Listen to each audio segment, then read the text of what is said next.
Good morning mga kanokis, no?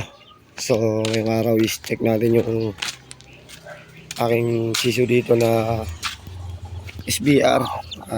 May natinig na kasi akong sumiyak. So ayan nga, may isa siya mga kanokis against the light. So ito mga kanokis, oh. May isa na naman napi sa SBR mga kanokis. Hindi yan ang nanay niya mga kanokis, no? Ang nanay na ito yung nakakulong ko sa isang kulungan. Pinalimliman ko lang kasi hindi naglilimlim.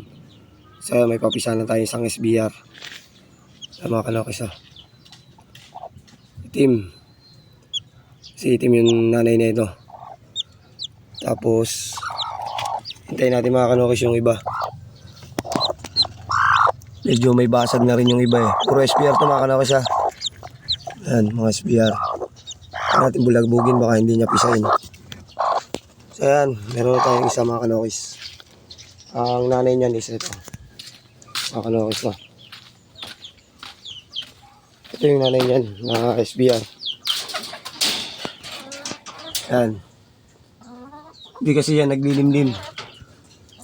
Wala man tayong incubator kaya pinalimlim natin. Pero nag-iitlog pa rin siya mga kanokis, eh, no? Nag-iitlog pa rin siya dyan. Tinatanggal ko yan. Meron akong pinagsasalangan mga kanokis, no? Yan yung nanay nun mga kanokis, SBR. Yan. Pag napisa lahat yun mga kanokis, dito ko yung ilalagay sa bago kong gawang kulungan. Ito ilalagay yan. Kaso hindi pa to ayos kasi wala pang screen, lalabas pa siya. So kung hindi siya mailagay rito, siguro yung mulang na doon ilalagay ko mga kanokis, no? Kasi meron ako ditong may sisiyo, medyo malaki na, hindi nakasya dito. Yan. Sila ilalagay ko doon, tapos ililipat ko ito mga kanokis, na. Ito naman ang ililipat ko doon. Tapos sila naman ililipat ko rito. Tsaka yung bago kong darating na SBR, dito ko ilalagay mga kanokis. Yan. Kasi ito may SBR din ako isa dito. Yan.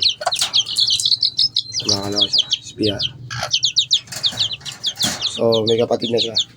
Hindi lang natin kung ilan yung mapipisa mamaya ng mga kanokis. Tapos binilad namin yung mga sisiw. Baka magpiga kami ng sipon mamaya. Pero wala naman sipon, nasa loob yata. Magpapainom kami ng gamot.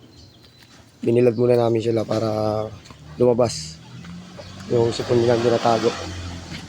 So dito yung halder ko mga kanokis, yan. Busy. Nakalinis na rin mga kanokis, no? Busy sa tanso. Kanokis. Busy. Nagbabalat ng tanso, kanokis.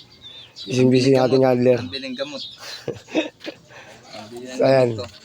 Mga kanokis, no? Gamot ng Busy yung aking handler. So malinis yung area natin mga kanokis, no? Hindi naman nagkakasakit yung iba. So may sipon lang. So ayun lang. Kita-kits tayo sa susunod na video mga kanokis, na. Antabay natin yung mga SBR ko kung ilan yung mapipisa. Sana papisa lahat para all goods. Wala mga kanokis, kita-kits tayo.